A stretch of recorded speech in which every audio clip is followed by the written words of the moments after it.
ఓం నమ శివాయ YouTube channel common man power మార్పు ప్రోగ్రామ్కి స్వాగతం. వీడియో చూస్తున్న వాళ్ళందరికీ thank you very much. So నేను లాస్ట్ వీక్ చెప్పాను కదా, బీహార్ ఎలక్షన్స్ దానిపైన ఎవరికి ఏంటి, ఎవరికి బెనిఫిట్ అవుతుంది, ఎవరికి లాస్ అవుతుంది ఏంటి అనేసి.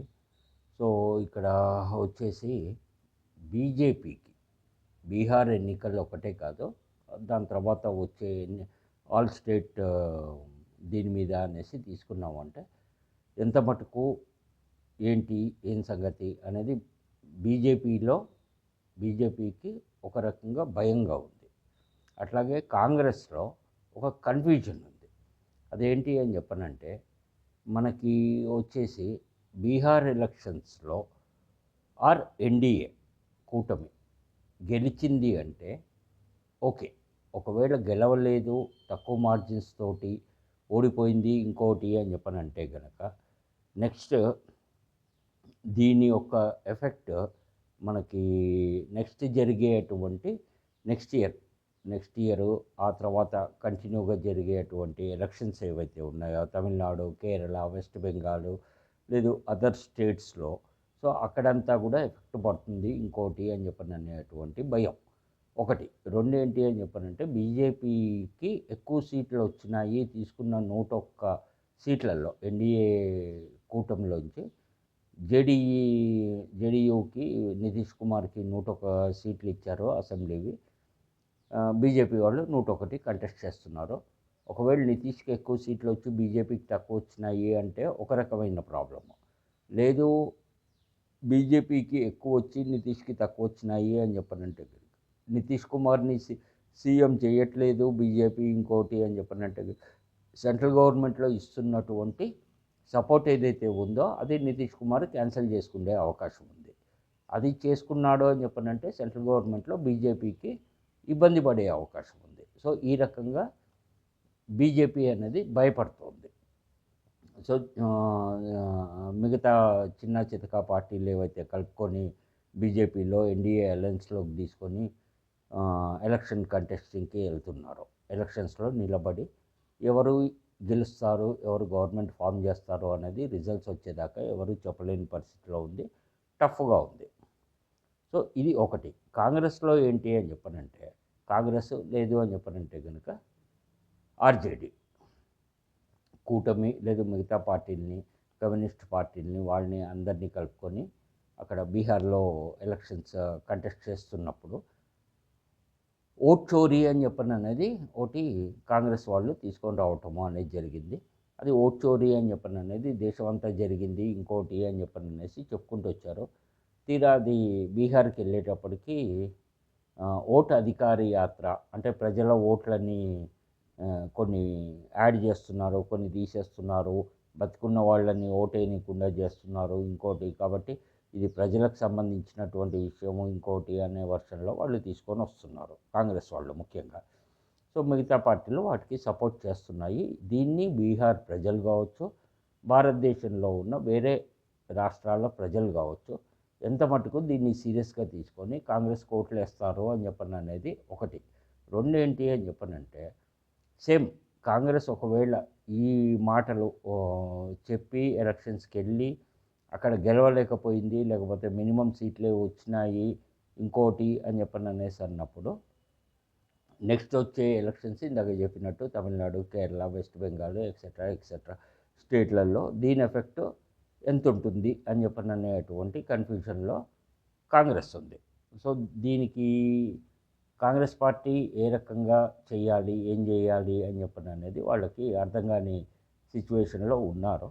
కాంగ్రెస్ ఉంటుందా ఈ దెబ్బతోటి, లేదు మొత్తానికి దుకాణం క్లోజ్ చేసుకొని వెళ్తుందా ఏంటి అనేది వాళ్ళకి అర్థం కాని సిచ్యువేషన్. ఇంకా ప్రశాంత్ కిషోర్ పార్టీ గురించి చెప్తాను అని చెప్పని చెప్పాను నేను. ప్రశాంత్ కిషోర్ పార్టీ వచ్చేసి బీహార్లో ఫస్ట్ టైం కంటెస్ట్ చేయటము అనేది జరుగుతుంది. సో దీంట్లో ఏంటి అని చెప్పనంటే, యాజ్ పర్ సర్వే రిపోర్టు అక్కడ లోకల్గా జరుగుతున్న ఎలక్షన్స్ మీద సర్వే రిపోర్ట్స్ ఇస్తున్నటువంటి కంపెనీస్ ఏవైతే ఉన్నాయో ఒక 10% ఓట్ల దాకా ప్రశాంత్ కిషోర్ అన్ని నియోజకవర్గాల్లో వాళ్ళు కంటెస్ట్ చేస్తున్నటువంటి నియోజకవర్గాలన్నిట్లలో కూడా ఓ 10% ఓట్లని చీల్చే అవకాశం ఉంది. ఈ 10% ఓట్లు చీల్చి కొన్ని చోట్ల ఎక్కువ ఓట్లు పడి ఇదైంది అని చెప్పనంటే కనుక ఒక 10 ఎమ్మెల్యే సీట్ల నుంచి 30 దాకా ప్రశాంత్ కిషోర్ పార్టీ గెలిచే అవకాశం ఉంది అని చెప్పననేసి ఒక సర్వేలో రిపోర్ట్ అనేది రావటం జరిగింది.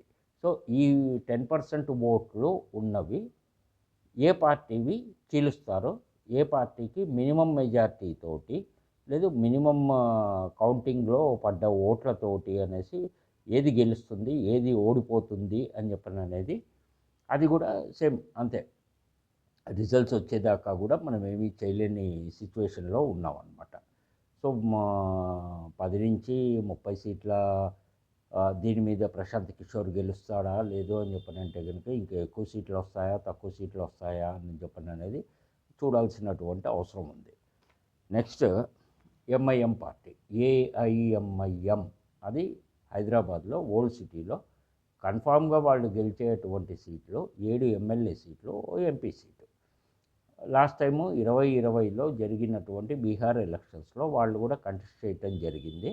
దాంట్లో 5 ఎమ్మెల్యే సీట్లు వాళ్ళు గెలవటం జరిగింది. ముస్లిం పాపులేషను, ముస్లిం ఓటర్లు ఎక్కువగా ఉన్నటువంటి ఏరియాలో వాళ్ళు వాళ్ళ ఎంఐఎం పార్టీ తరఫున క్యాండిడేట్స్ని నిలబెట్టారు. చాలా ఎక్కువ మందిని నిలబెట్టారు. దాంట్లో గెలిచింది 5 మందే. సో ఈసారి కూడా సేమ్ అదే దీని మీద అనేసి వెళ్తున్నారు. సేమ్ ప్రశాంత్ కిషోర్ ఏ రకంగా అయితే ఇప్పుడు కొత్తగా వచ్చి ఇచ్చేస్తున్నాడో పార్టీ పెట్టి ఓట్లను చీల్చి సీట్లు కొన్ని గెలిచే అవకాశం ఉందో, ఎంఐఎం కూడా ఓట్లు చీల్చటము అనేది జరుగుతుంది ఖచ్చితంగా.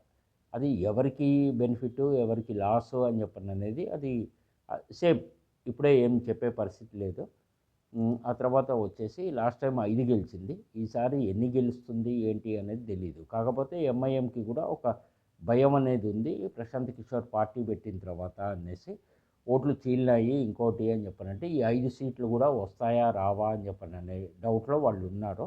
ఇంకా 5 సీట్ల కంటే తగ్గించి వచ్చినాయి అని చెప్పనంటే ఇండియా లెవెల్లో ముస్లిమ్స్లో మనకి ఉన్నటువంటి పేరు లేకపోతే పార్టీకి ఉన్నటువంటి పేరు ఒక లీడర్షిప్ దీని మీద అనేసి నాయకులుగా మనం ఫెయిల్ అయినట్టే కదా అని చెప్పననే వర్షన్లో వాళ్ళ భయం వాళ్ళకుంది. దీని మీద ఏంటి అని చెప్పనంటే దీనికోసమో అని చెప్పను అనేది కాంగ్రెస్ పార్టీతోటి లేదు ఇండి కూటమితోటి అనేసి కలుపుకొని వెళ్దాము అనేసి వీళ్ళెంత ఎంఐఎం వాళ్ళు ఆ పార్టీ వాళ్ళని అడిగినా కానీ వాళ్ళు లోకల్గా ఉన్న ఆర్జేడీ వాళ్ళు కానీ లేదు అని చెప్పనంటే కాంగ్రెస్ కానీ ఒప్పుకోలేదు దానికి. సో ఇండిపెండెంట్గా ఇండివిజువల్గా ఎంఐఎం అనేది పార్టీ కంటెస్ట్ చేస్తుంది. సో దాంట్లో వాళ్ళు ఎంతమంది గెలుస్తారు ఏంటి అనే విషయాలు మనకు తెలియదు. సో ఈ రాజకీయ నాయకులు చెప్పే మాటలు లేదు అంటారు ఇంకోటి ఇచ్చే హామీలు ఇవన్నీ తీసుకున్నాము అని చెప్పనంటే ఎంత మట్టుకు వాళ్ళు చెప్పే దాంట్లో నిజం ఉంది లేదు వాళ్ళు ఇచ్చినటువంటి హామీలు ఎంత మట్టుకు దాన్ని ప్రజలకి అందిస్తారు ఏంటి అనేది అది ప్రతి స్టేట్లో ఎలక్షన్స్ అప్పుడు మనం చూస్తున్నదే. అది ఏది కూడా జరిగేది కాదు. సో జరగకుండా వాళ్ళ దీని మీద అనేసి నోటుకొచ్చింది ఏదో చెప్పేస్తారు. ఈ ఎరి పుష్పాలు ప్రజలు వెళ్ళి ఈడు గెలిస్తే నాకు ఇది వచ్చేస్తుంది అది వచ్చేస్తుంది ఇంకోటి అని చెప్పననే వర్షంలో వాళ్ళు చేసుకుంటూ పోతుంటారు. బట్ వీళ్ళు చేస్తున్నది ఏంటి అని చెప్పిన అనేది అందరికీ తెలిసిందే. చెప్పే మాటలు ఇచ్చే హామీలు ఏవి చెయ్యని వాడు ప్రజల సొమ్ము దోచుకొని గొప్పోడు అయ్యేవాడే రాజకీయ నాయకుడు. సో కాబట్టి అది చూసుకోవాల్సినటువంటి అవసరం ఉంది.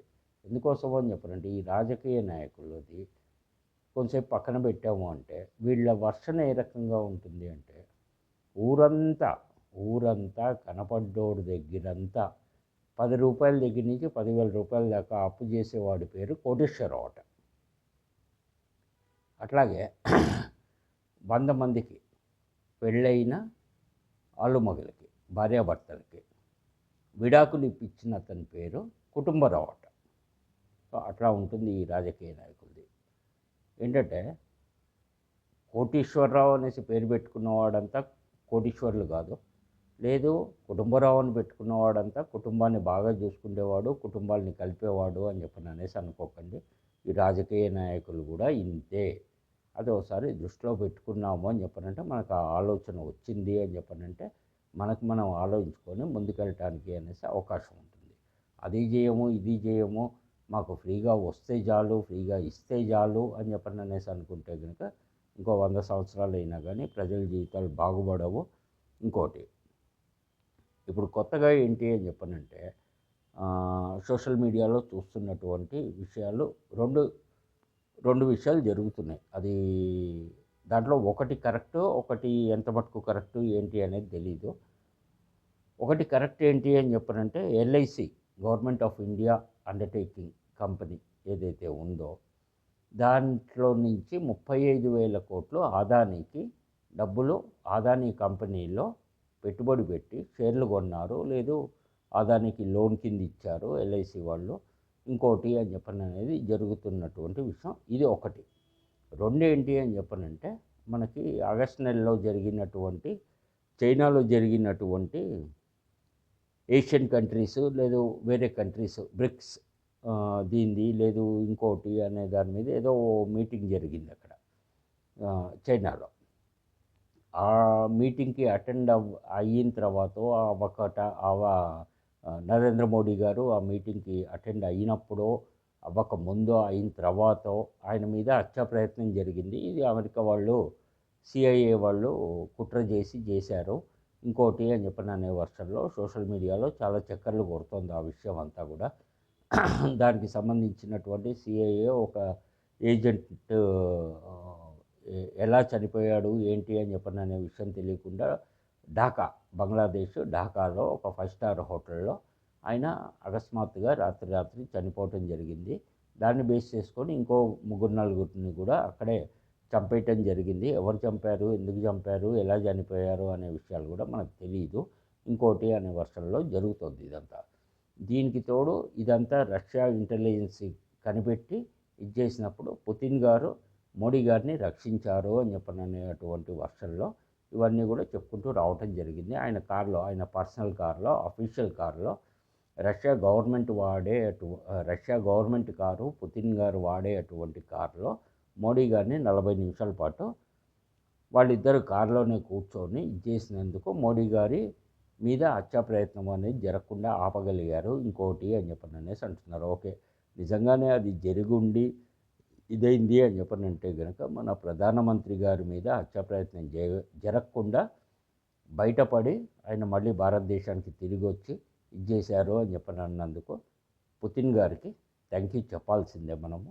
సో ఒక దేశ ప్రధానిని కూడా మనం కాపాడుకున్నాము అని చెప్పని అనే వర్షంలో మనం ఆలోచించాల్సినటువంటి అవసరం ఉంది. సరే, చంపాలి అనేసి అనుకున్న వాళ్ళు ఎవరినైనా కానీ చంపుతూనే ఉంటారు. అది ప్రపంచం మొత్తంలో చాలా సందర్భాల్లో మనం చూస్తూనే ఉన్నాము. జపాన్లో జరుగుతాయి, పాకిస్తాన్లో జరిగినాయి, బంగ్లాదేశ్లో జరిగినాయి, లేదు శ్రీలంకలో జరిగినాయి, ఇంకో దగ్గర జరిగినాయి. ఒకటి చంపేయటము, లేదు వాళ్ళు దేశం వదిలి పారిపోయేటట్టు చేయటము. ఇది అమెరికా చేస్తున్నటువంటి పని. దీనికి బ్యాక్గ్రౌండ్గా పనిచేసేది సిఐఏ. సో ఇవి తెలుసుకుంటే బాగుంటుంది. ఎనీహో, వీడియో చూస్తున్న వాళ్ళందరికీ కూడా మరొకసారి థ్యాంక్ యూ వెరీ మచ్. ఓం నమో వెంకటేశాయ. అందరూ బాగుండాలి, మంచివాళ్ళు బాగుండాలి, మంచివాళ్ళు ఇంకా బాగుండాలి, మంచివాళ్ళే బాగుండాలి. Thank you.